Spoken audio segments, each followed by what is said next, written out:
എല്ലാവർക്കും ഈസി ഇംഗ്ലീഷിലേക്ക് ഹൃദ്യമായ സ്വാഗതം.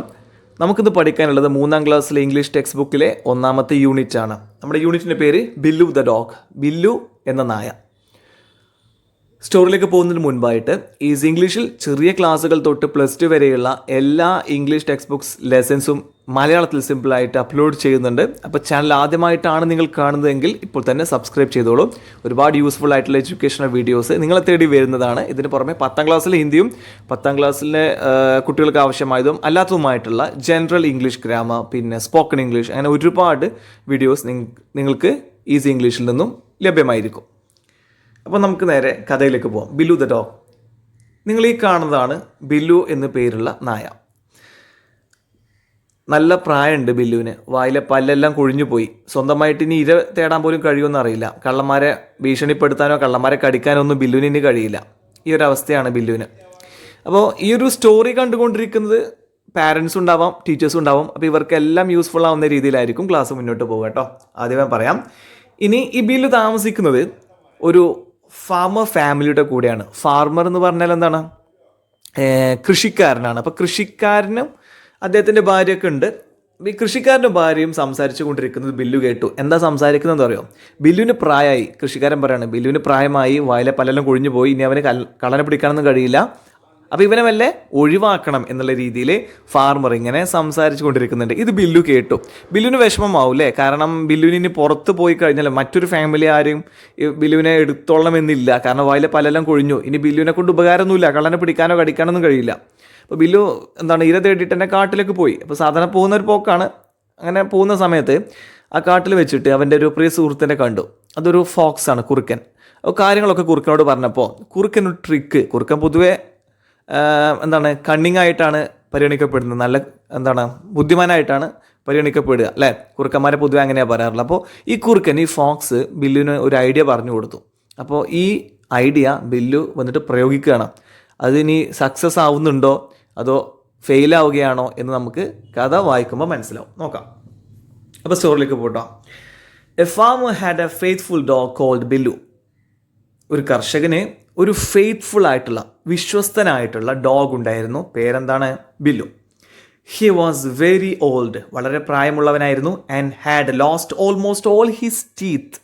ഓൾമോസ്റ്റ് എല്ലാ പല്ലുകളും അവൻ്റെ ഈ നായയുടെ പല്ലുകളൊക്കെ കൊഴിഞ്ഞു പോയിട്ടുണ്ടായിരുന്നു. ലോസ്റ്റ്, നഷ്ടപ്പെട്ടിട്ടുണ്ടായിരുന്നു. ടീത്ത് എന്ന് പറഞ്ഞാൽ പല്ലുകൾ. ഒരു പല്ലിന് ടൂത്ത് എന്നാണ് ഇംഗ്ലീഷിൽ പറയുക. TOOTH. അപ്പോൾ 2 അതിൽ കൂടുതലോ പല്ലുകൾക്ക് ടീത്ത് എന്നും പറയും. അപ്പോൾ പല്ലുകൾ, ടീത്ത്, പല്ല്, ടൂത്ത്. ഇത് മനസ്സിലാക്കുക. One day the farmer told his wife. ഇനി ഫാർമർ ഒരിക്കൽ അദ്ദേഹത്തിൻ്റെ ഭാര്യയോട് പറയാണ്, I'll throw Billu out tomorrow. ഞാൻ നാളെ ബില്ലുവിനെ കൊണ്ടുപോയി കളയും. He is of no use to us. ഇവനെ കൊണ്ട് ഒരു ഉപയോഗവും നമുക്കില്ല. അത് പറഞ്ഞപ്പോൾ ഈ ഫാർമറിൻ്റെ വൈഫ് എന്താ പറഞ്ഞത്? Please don't. അയ്യോ അങ്ങനെ ചെയ്യല്ലേ. Let the poor creature live here. ആ പാവം ജീവി. Poor creature. ക്രീച്ചർ എന്ന് പറഞ്ഞാൽ ജീവി. Poor പാവം. ഇവിടെ ബില്ലുവിനാണ് poor creature എന്ന് പറഞ്ഞത്. അതിവിടെ ജീവിച്ചോട്ടെ. ലെറ്റ് എന്നാണ് അനുവദിക്കുക. അപ്പോൾ let the poor creature live here. Live എന്ന് പറഞ്ഞാൽ താമസിക്കുക. ഇവിടെ താമസിച്ചോട്ടെ, അത് ഇവിടെ ജീവിച്ചോട്ടെ. He has served us since he was a pup. Pup എന്ന് പറഞ്ഞാൽ ഈ ചെറിയ കുഞ്ഞാണ്. നായയുടെ ചെറിയ കുഞ്ഞിനാണ് പപ്പ്. അപ്പോൾ ബില്ലു ഒരു ചെറിയ കുഞ്ഞായിരിക്കുന്ന സമയത്തെ നമ്മൾക്ക് വേണ്ടി സേവനം ചെയ്ത, ജോലി ചെയ്ത ആളാണ്. അതുകൊണ്ട് ആളെന്ന് പറയുമ്പോൾ ഒരു ജീവി. ഓക്കെ, ഒരു ജോലി ചെയ്തിരുന്ന ആ ഒരു ജീവി അതിവിടെ താമസിച്ചോട്ടെ, പാവല്ലേ എന്ന് പറയാം. അതിൽ എന്താ ഫാർമർ പറഞ്ഞത്? But he is too old to do anything now. പക്ഷേ ഇപ്പോൾ അവന് ഒരുപാട് പ്രായമായിട്ടുണ്ട്. ഓൾഡ് എന്ന് പറഞ്ഞാൽ പ്രായം. ഇനി ഒന്നും ചെയ്യാൻ കഴിയില്ല എന്ന്. The thieves and scared of him at all. Thieves എന്ന് പറഞ്ഞാൽ കള്ളന്മാർ. കള്ളൻ എന്ന് ഇംഗ്ലീഷിന് തീഫ് എന്നാണ് പറയുക. അതിൻ്റെ ബഹുവചനം ഒന്നിൽ കൂടുതൽ തീവ്സ്. കള്ളന്മാർക്കൊന്നും ഇവനെ ഭയമില്ല. സ്കേർഡ് ഓഫ് ഭയം എന്നാണ്. ആർൻഡ് എന്ന് പറഞ്ഞാൽ are not. And scared of him at all. കള്ളന്മാർക്കൊന്നും ഇപ്പോൾ ഇവനെ ഒരു പേടിയുമില്ല, ഭയമില്ല. Tomorrow shall be his last day with us. നമ്മളോടൊപ്പമുള്ള അവസാന ദിവസമായിരിക്കും നാളെ. നാളെ ഇവനെ കൊണ്ടുപോയി കളയും എന്നാ പറഞ്ഞത്. കണ്ടോ, ഇതൊക്കെ ഇവൻ കേൾക്കുന്നുണ്ട് കേട്ടോ Billu. Billu heard what the farmer said. Billu കേട്ടു. ഹേർഡ് എന്ന് പറഞ്ഞാൽ കേട്ടു, ഫാർമർ പറഞ്ഞ കാര്യം. He was frightened. ഫ്രൈറ്റൻഡ് എന്ന് പറഞ്ഞാൽ ഭയപ്പെട്ടു. അയ്യോ in the evening he went to the woods. വൈകുന്നേരം അവൻ കാട്ടിലേക്ക് പോയി. വുഡ്സ് എന്ന് പറഞ്ഞാൽ മരങ്ങൾ നിറഞ്ഞ സ്ഥലം. ഇവിടെ കാട്ടിലേക്ക് പോയി. He met his best friend the fox. അങ്ങനെ ബില്ലു അവൻ്റെ ബെസ്റ്റ് ഫ്രണ്ടിനെ കണ്ടുമുട്ടി. അവിടെ ആരാണത്? അതൊരു ഫോക്സ്, കുറുക്കനാണ്. He told the fox what was going to happen. അപ്പോൾ ഈ കാര്യങ്ങളെല്ലാം ഫോക്സിനോട് ബില്ലു പറയുകയാണ്. Don't worry, I've got an idea. അപ്പോൾ ഫോക്സ് ബില്ലുവിനോട് പറയാം, ഡോണ്ട് വറി, ഭയപ്പെടേണ്ട, I have got an idea. എനിക്കൊരു ഐഡിയ കിട്ടിയിട്ടുണ്ട്. ഇനി ആ ഐഡിയ ആണ് ഇവിടെ പറയുന്നത്. കണ്ടോ, ഫോക്സ് ബില്ലിനോട് ഒരു ഐഡിയ പറഞ്ഞു കൊടുക്കുന്നുണ്ട്. നമുക്ക് മുന്നോട്ട് വായിക്കുമ്പോൾ എന്താണ് ആ ഐഡിയ പറഞ്ഞത് മനസ്സിലാവും. The fox shared the idea with Billu. ആ ഐഡിയ, ആ ഒരു ആശയം, ആ ഒരു ട്രിക്ക് ഫോക്സ് എന്താണ് ബില്ലുവിന് പറഞ്ഞു കൊടുക്കുക. ആ ട്രിക്ക് ചെയ്ത് കഴിഞ്ഞാൽ എന്താണ് ബില്ലുവിന് ആ ഫാമിലിയോട് കൂടെ തന്നെ താമസിക്കാം. നെക്സ്റ്റ് ഡേ, പിറ്റേ ദിവസം, ഏർലി ഇൻ ദ മോർണിംഗ്, അതിരാവിലെ, the farmer went to the field with his wife. ഭാര്യയും കൊണ്ട് ഫാർമർ എന്ത് ചെയ്തു? ഫീൽഡിലേക്ക് പോയി. ഫീൽഡ് എന്ന് പറഞ്ഞാൽ പാടാണ് കേട്ടോ. പാടത്ത് പോയി. ദേ ടുക്ക് ദെയർ ബേബി വിത്ത് ദം. അപ്പോൾ അവർക്ക് ചെറിയ കുട്ടിയുണ്ടല്ലോ, ആ ചെറിയ കുട്ടിയെ കൊണ്ടാണ് അവർ പോയത്. They laid the baby. Laid എന്ന് പറഞ്ഞാൽ വെച്ചു, താഴെ വെച്ചു. They laid the baby in the shade of a tree. Shade നിഴല്, അതായത് തണല്. ഒരു ട്രീയുടെ, മരത്തിൻ്റെ തണലിൽ കുട്ടിയെ അവിടെ നിലത്ത് വെച്ചു. While they worked the old dog stood near the baby watching it. അപ്പോൾ കുട്ടിയെ ഇവിടെ ഒരു മരത്തിൻ്റെ തണലിൽ വെച്ചിട്ട് രണ്ടുപേരും ജോലി ചെയ്യുകയാണ്, ഫാർമറും അദ്ദേഹത്തിൻ്റെ ഭാര്യയും. ഈ സമയത്ത് ബില്ലു ഈ കുട്ടിയെ ഇങ്ങനെ നോക്കിക്കൊണ്ടിരിക്കുകയാണ്, പ്രൊട്ടക്റ്റ് ചെയ്തുകൊണ്ടിരിക്കുകയാണ്. നിയർ എന്ന് പറഞ്ഞാൽ അടുത്ത്. സഡൻലി, പെട്ടെന്ന്, the fox came out of the bush. Bush എന്ന് പറഞ്ഞാൽ കുറ്റിക്കാട്. കുറ്റിക്കാടിൽ നിന്നും പെട്ടെന്ന് ആ ഫോക്സ് അങ്ങോട്ട് മുന്നോട്ട് ചാടി. It Rann towards the baby. എന്നിട്ടോ ആ കുട്ടിയുടെ അടുത്തേക്ക് ഓടി വന്നു. It jumped at the baby. കുട്ടിയുടെ അടുത്തേക്ക് ഒരു ഒറ്റ ചാട്ടം ഫോക്സ്. ആ സമയത്ത് ഓ മൈ ഗോഡ്, കണ്ടോ, ദൈവമേ എന്ന് വിളിച്ചുകൊണ്ട്. കാരണം ഇതൊരു ട്രിക്കാണ് ഇവരുടെ. നമുക്ക് ഇപ്പോൾ മനസ്സിലായി കാണും എന്താണ് ആ ഫോക്സ് ഡോഗിനോട് പറഞ്ഞതെന്നുള്ളത്. ഈ ഒരു ഫാർമർ ദൈവമേ എന്ന് വിളിച്ചുകൊണ്ട് ഓടി വരുന്നുണ്ട്. Help, help, save my child. സഹായിക്കൂ, എൻ്റെ കുഞ്ഞിനെ രക്ഷിക്കൂ എന്ന് പറഞ്ഞുകൊണ്ട് ആ കുഞ്ഞിൻ്റെ അമ്മയെ ഓടി വരുന്നുണ്ട്. അപ്പോൾ നമ്മുടെ ബില്ലു എന്താണ് ബൗ വൗ എന്ന്. ബൗ വൗ എന്ന് പറഞ്ഞാൽ എന്താണ്? പട്ടികൾ കുരക്കുന്ന അല്ലെങ്കിൽ നായകൾ കുരക്കുന്ന ശബ്ദമാണ് കേട്ടോ, ബൗ വൗ എന്ന് പറയും. അപ്പോൾ അത് ശബ്ദം ഉണ്ടാക്കിക്കൊണ്ട് ചാടി. Billu attacked the fox and saved the baby. Attack ചെയ്തു എന്ന് പറഞ്ഞാൽ ആക്രമിച്ചു.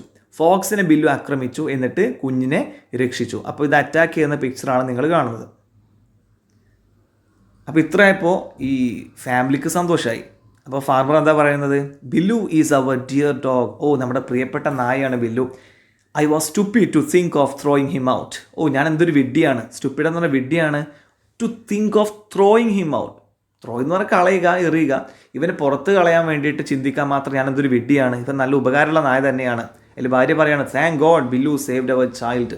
ഓ ദൈവമേ നന്ദി, ബില്ലു ഞങ്ങളുടെ കുഞ്ഞിനെ രക്ഷിച്ചു. കണ്ടോ, ബില്ലു നേരെ കുഞ്ഞിനെയും കൊണ്ട് വരികയാണ്. ഇനി dear let's go home and give our Billu a good dinner. അപ്പോൾ ഭാര്യയോട് ഭർത്താവ് പറയാണ്, ഡിയർ ലെറ്റ്സ് ഗോ ഹോം, നമുക്ക് വീട്ടിൽ പോകാം, and give our Billu a good dinner, നല്ലൊരു ഡിന്നർ, നല്ലൊരു രാത്രി ഭക്ഷണം ഇവന് കൊടുക്കാം എന്ന് പറയുകയാണ്, അല്ലെങ്കിൽ നല്ലൊരു ഭക്ഷണം കൊടുക്കാം എന്ന് പറയുകയാണ്. The farmer patted Billu affectionately. Patted എന്ന് പറഞ്ഞാൽ പുറത്ത് ഇങ്ങനെ തട്ടുക, നമ്മൾ അഭിനന്ദിച്ചിട്ട് സ്നേഹത്തോടൊക്കെ തട്ടുന്നതിനാണ്. അപ്പോൾ നിങ്ങൾ കാണുന്ന കാഴ്ച ഇതാണ് കേട്ടോ, അഫെക്ഷനേറ്റ്ലി, സ്നേഹത്തോടെ. The mother was very happy to get her baby back. അപ്പോൾ കുറുക്കൻ്റെ കയ്യിൽ നിന്നും മകനെ തിരിച്ചു കിട്ടിയല്ലോ, അപ്പോൾ അമ്മ വളരെ ഹാപ്പി ആയിരുന്നു. അപ്പോൾ യഥാർത്ഥത്തിൽ ഇവിടെ എന്താണ് സംഭവിച്ചത്? ഇതൊരു ട്രിക്കാണ്, ബില്ലും ഫോക്സും തമ്മിലുള്ള. അത് ഫാമിലിക്ക് പക്ഷേ മനസ്സിലായില്ല. The whole family lived together happily. ആ മുഴുവൻ കുടുംബം എന്താണ്? സന്തോഷത്തോടെ ജീവിച്ചു എന്നാണ്. ടുഗദർ, ഒരുമിച്ച്, ഹാപ്പിലി, സന്തോഷത്തോടെ ജീവിച്ചു. അപ്പോൾ ഇങ്ങനെ ഇവിടെ കഥ അവസാനിക്കുകയാണ്. ഇത്രയാണ് ഈ ഒരു സ്റ്റോറി. വളരെ സിമ്പിളായിട്ടുള്ള സ്റ്റോറി തന്നെയാണ്, ചെറിയ ക്ലാസ്സിലേക്കുള്ള സ്റ്റോറി ആയതുകൊണ്ട് തന്നെ വളരെ സിമ്പിളാണ്. അപ്പോൾ അത് മനസ്സിലായി എന്ന് വിചാരിക്കട്ടെ. ഇനി ഇതിലൊരു കവിത കൂടെ വരുന്നുണ്ട്, വളരെ ചെറിയ ഒരു കവിത. Now read the poem about animals and find out what they can do. ആനിമൽസിനെ കുറിച്ചുള്ള, മൃഗങ്ങളെ കുറിച്ചുള്ള കവിത വായിക്കാം. അവർക്ക് എന്താണ് ചെയ്യാൻ കഴിയുന്നത് എന്ന് നമുക്ക് ഈ കവിത വായിക്കുമ്പോൾ മനസ്സിലാവും. അതെ, ഈ ഓണോമറ്റോപ്പിക് വേർഡ്സ് എന്ന് പറയുന്നൊരു കാര്യമുണ്ട് ഇംഗ്ലീഷിൽ. പാരൻസിനോടും ടീച്ചേഴ്സിനോടാണ് പറയുന്നത് ഓണോമറ്റോപ്പിക് വേർഡ്സ് എന്ന് പറയുന്ന വാക്കുകൾ. അതായത് അത്തരം വാക്കുകളും ആ ഒരു വേർഡൊന്നും കുട്ടിക്ക് പറഞ്ഞു കൊടുക്കണമെന്നില്ല. അതായത് നമ്മൾ ആ വാക്ക് ഉച്ചരിക്കുന്ന സമയത്ത് ആ ഉച്ചാരണം അതിൻ്റെ ശബ്ദമായിട്ട് എന്താ വരുന്നത്, അത് തന്നെയാണ് ആ വാക്കിൻ്റെ മീനിങ് വരിക. അപ്പോൾ ഉദാഹരണത്തിന് പൂച്ച കരയുന്ന ശബ്ദം മ്യൂ അല്ലേ, അത് എഴുതുന്നതും മ്യൂ, അതിൻ്റെ അർത്ഥവും മ്യൂ. മനസ്സിലാവുന്നുണ്ടോ? അപ്പം നേരത്തെ കണ്ടല്ലോ ഡോഗ് ബൗ വൗ എന്ന് പറഞ്ഞത്, അപ്പോൾ അത് എഴുതുന്നത് അത് തന്നെയാണ്. ആ വാക്കിൻ്റെ അർത്ഥം എന്താണ്? ബൗ വൗ എന്ന് പറയുമ്പോൾ ആ ശബ്ദത്തിലൂടെ നമുക്ക് കിട്ടുന്നത് അതിൻ്റെ മീനിങ് തന്നെയാണ്. അതിൻ്റെ സൗണ്ട് വേർഡ്സ് എന്നൊക്കെ ചെറിയ ക്ലാസ്സിൽ പേര് പറഞ്ഞ് പഠിപ്പിക്കാറുണ്ട്. അപ്പോൾ അത്തരത്തിലുള്ള മൃഗങ്ങളുടെ ശബ്ദങ്ങളാണ് നമുക്ക് ഇവിടെ പഠിക്കാനുള്ളത്. Little പപ്പ് little പപ്പ്. പപ്പ് എന്ന് പറഞ്ഞാൽ പപ്പി, ചെറിയ പട്ടിക്കുട്ടി. ലിറ്റിൽ പപ്പ് കവിതയാണ്. വാട്ട് യു സേ, നീ എന്താണ് പറയുന്നത്? ഇതിൻ്റെ ശബ്ദം എന്താണെന്ന് ചോദിക്കുന്നത്. വൂഫ് വൂഫ് വൂഫ്. അപ്പോൾ പപ്പിയുടെ ശബ്ദമാണ് വൂഫ് വൂഫ് വൂഫ് എന്നുള്ളത് കേട്ടോ. ബൗവോ വലുത്. ലെറ്റ്സ് ഗോ ആൻഡ് പ്ലേ, നമുക്ക് പോയി കളിക്കാം. Kitty cat how about U. Kitty എന്ന് പറഞ്ഞാൽ പൂച്ചക്കുട്ടിയാണ്. Kitty cat how about you, നിനക്ക് എങ്ങനെയാണ്? അപ്പോൾ ഇവൻ്റെ ശബ്ദം എന്താണ്? Mew mew mew and I purr too. Purr എന്ന് പറഞ്ഞാൽ അതുണ്ടാക്കുന്ന പെർ എന്ന് പറഞ്ഞൊരു ശബ്ദം ഉണ്ടല്ലോ ഈ മൃഗങ്ങൾ, ആ ഒരു ശബ്ദം, അങ്ങനെ ഞാനും ശബ്ദം ഉണ്ടാക്കും. Pretty bird. ഓ പ്രെറ്റി എന്ന് പറഞ്ഞാൽ beautiful bird. Have you A song, നിനക്കൊരു പാട്ടില്ലേ? നിൻ്റെ പാട്ട് ഏതാ? ട്വീറ്റ്. ഈ പക്ഷികളുടെ ശബ്ദമാണ് ട്വീറ്റ് എന്ന് പറയാം. Tweet the whole day long, ദിവസം മുഴുവൻ എന്താണ് ഞാനിങ്ങനെ ശബ്ദം ഉണ്ടായിക്കൊണ്ടിരിക്കും. അടുത്തത് ജേഴ്സി കൗ എന്ന് പറഞ്ഞാൽ എന്താണ്? കൗ എന്ന് പറഞ്ഞാൽ നിങ്ങൾക്കറിയാം പശുവാണ്. ജേഴ്സി ഫാമിലിയിൽപ്പെട്ട പശുവാണ്. ഏറ്റവും കൂടുതൽ പാല് തരുന്ന നല്ല പ്രൊഡക്റ്റീവായിട്ടുള്ള പശുവാണ്. അതാണ് Jersey cow. What you do, എന്താണ് നീ ചെയ്യുന്നത്? മൂ അതിൻ്റെ ശബ്ദമാണ്. And give milk too. Moo എന്ന ശബ്ദം ഉണ്ടാക്കുന്നു, അതുപോലെ തന്നെ ഞാൻ പാൽ നൽകുന്നു. Next little lamb what you say. Baa let's all play. അപ്പോൾ ആട്ടിൻകുട്ടിയാണ് ലാം. അത് ചില ആൾക്കാർ ലാമ്പ് എന്ന് പറയും, അത് പറയാൻ പാടില്ല, തെറ്റാണ്. കാരണം ഇവിടെ ബി സൈലൻ്റ് ആണ്, സൈലൻ്റ് ലെറ്ററാണ് ബി ഇവിടെ ഈ ഒരു വേർഡിൽ. അപ്പോൾ ലാമ്പ് എന്ന് പറയരുത്, കുട്ടികളെ ലാം എന്ന് തന്നെ പറഞ്ഞ് പരിശീലിപ്പിക്കുക. Little lamb what you say, നീ എന്താ പറയുന്നത്? ബാ ലെറ്റ്സ് ഓൾ പ്ലേ, നമുക്ക് ഒരുമിച്ച് കളിക്കാം. അപ്പോൾ ഇവിടെ എന്താണ്, ഈ ഒരു കവിത അവസാനിക്കുകയാണ്. അപ്പോൾ ഒരുപാട് പുതിയ കാര്യങ്ങൾ നിങ്ങൾക്ക് മനസ്സിലായി എന്ന് വിചാരിക്കട്ടെ. അങ്ങനെയാണെങ്കിൽ ഈ വീഡിയോ ലൈക്ക് ചെയ്തിട്ട് ഈ വീഡിയോ യൂസ്ഫുൾ ആവാൻ സാധ്യതയുള്ള ആൾക്കാർക്ക് എന്താണ് ഷെയർ ചെയ്ത് ഈ ചാനലിനെ പരിചയപ്പെടുത്തി കൊടുത്തോളൂ. തീർച്ചയായിട്ടും അവർക്കും ഉപകാരപ്പെടട്ടെ. So thank you for watching.